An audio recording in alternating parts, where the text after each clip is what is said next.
देखिए, नीतीश कुमार जी एक बात बहुत अच्छा कहते हैं, न किसी को बचाते न किसी को फंसाते हैं, और भ्रष्टाचार पर उनका 18 साल से एक दाग नहीं है। उनके 40-45 साल के राजनीतिक जीवन की सबसे बड़ी उपलब्धि है। आरजेडी तो कहती है तेजस्वी यादव को फंसाने वाले नीतीश। नहीं, वो अलग बात है। 15 पुल टपक गए। कौन बीच में बोलता है? कौन बोलता है? बोल चुके। मैं आ रहा हूं, डबल माइक लेकर आ रहा हूं, मैं उस पे आ रहा हूं। जिन निर्माणाधीन पुलों की दुर्दशा हुई है उस पे जांच का आदेश मुख्यमंत्री महोदय ने दिया है। गिर क्यों रहे हैं पुल? कुछ पुल निर्माणाधीन पुल कभी उसके पुराने भी गिरे हैं। पुराने, उसमें एक नया चीज आया है कि जो डिसिल्टिंग और ड्रेजिंग होता है उसमें मिट्टी नीचे से बहुत ज्यादा काट दी गई, तो उस कारण पानी के बहाव, और जो कोसी से पूरा पानी आता है नेपाल से बिहार, उस बहाव में वो दहा है। तो उसमें जांच होगी और जो भी दोषी होगा उस पर कार्रवाई होगी। हमारा भ्रष्टाचार पे 0 टॉलरेंस है और रहेगा। ओके विवेक जी, आपका विवेक क्या कहता है इस विषय के ऊपर? पहली चीज है, एक बड़ा डिस्कशन लालू जी के ऊपर यहाँ पे चल रहा था। लोग एक दूसरे पे दोषारोपण कर रहे थे, नारे लग रहे थे, बताइए लालू यादव करप्ट हैं कि नहीं है।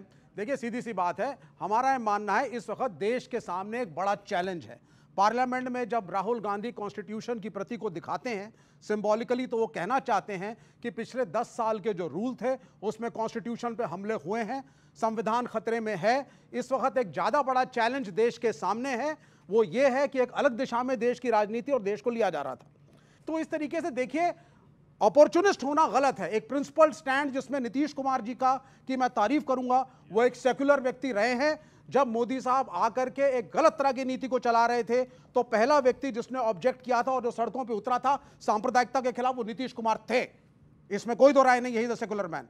और पार्टी सेक्युलरिज्म पे चलती है। लेकिन अगर आपका गठबंधन ऑन एंड ऑफ हो रहा है तो इसका अर्थ यह नहीं है कि आप अपने पुराने गठबंधन ऑन ऑफ नहीं, ऑन ही रहा है, बीच में कभी-कभार ऑफ होता है इनका गठबंधन। ओके, उसके बाद बिल्कुल मैं आपको देखिए, सेकुलर और नॉन सेकुलर का जो डिबेट है वो किसी दिन और करा लीजिएगा, लेकिन एक प्रश्न बहुत बड़ा है कि सुशासन और दुशासन।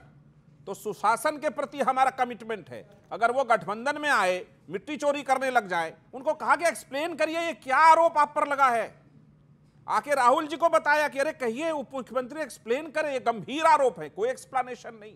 तो जब नहीं दिया तो हमने गठबंधन से किनारा करना उचित समझा। जहां तक लालू जी का प्रश्न है, हमने कभी किसी के साथ उसके भ्रष्टाचार के जांच पर, उसके किसी भी अदालत में चल रहे मसले पर कभी किसी को सपोर्ट नहीं किया। जिस तरह कांग्रेस या अन्य पार्टी आम आदमी पार्टी के मामले को सपोर्ट कर रही थी, चुनाव में कर रही थी। अभी सुप्रिया श्रीनेत या अलग अलग प्रवक्ता फिर शुरू हो गए आम आदमी पार्टी के खिलाफ, लेकिन उस समय तो कह रहे थे शराब घोटाले में जांच करो, केजरीवाल शराब घोटालेबाज है। मेरा मानना है जांच आयोग और अदालत जो कहती है इस देश में उसको विवेक, लेकिन प्रॉब्लम ये नहीं है कि सिर्फ भ्रष्टाचार का मामला है। प्रॉब्लम ये है कि आप रोजगार का विषय भी उठा रहे हैं और जनसंख्या वृद्धि भी एक विषय है और डेमोग्राफिक चेंज एक बड़ा विषय है। ऑर्गेनाइजर में इसके ऊपर एक बकायदा एक बहुत बड़ा लेख लिखा गया। झारखंड हाईकोर्ट, इसके अलावा इलाहाबाद हाईकोर्ट ने जो टिप्पणियां करी वो मुझे आपको बताने की आवश्यकता नहीं है। डेमोग्राफिक चेंज एक सच्चाई है। धर्म के आधार पर डेमोग्राफिक चेंज हो रहा है भारत के कुछ हिस्सों के अंदर और बड़े तौर पर हो रहा है। देखिए, सबसे पहली चीज, एक बहुत बड़ा हल्ला जो भारतीय जनता पार्टी मचाती आई है, रोहिंग्या, घुसपैठिए, बांग्लादेशी इमिग्रेंट यहां सेटल हो गए, वहां सेटल हो गए। मुझे बताइए, ये विषय नहीं है आपको लगता है? एक सेकंड नहीं, विषय है कि नहीं है? नहीं, बीजेपी उठाती है तो मतलब नहीं है। ये मैंने बीजेपी को तो कोर्ट में नहीं करा, मैंने तो झारखंड हाईकोर्ट की बात करी, इलाहाबाद हाईकोर्ट की बात करी। आप मुझे बताइए विषय है कि नहीं? सर आप बता दीजिए, रोहिंग्या क्या बोइंग में आते हैं उड़ करके इस देश के अंदर? कैसे आते हैं रोहिंग्या अगर आ रहे हैं तो? बॉर्डर से आते हैं। बसाता कौन है? बॉर्डर सिक्योरिटी फोर्स बसाता कौन है? उन्हें वोट बैंक कौन बनाता है? उनको आधार कार्ड कौन देता है? इस देश के अंदर बांग्लादेशी आए, उनको पूछते हुए किसने बताया? मैं बोलूं या आप बोलेंगे? किसका वोट बैंक थे वो और किसका वोट बैंक है? ये गलत है। अगर आप पाकिस्तान के इमिग्रेंट्स को रोक पा रहे हैं तो आप बांग्लादेशी इमिग्रेंट को क्यों नहीं रोक पा रहे? बॉर्डर की सुरक्षा किसकी है? केंद्र के ऊपर है ना, भारतीय जनता पार्टी और मोदी सरकार पे।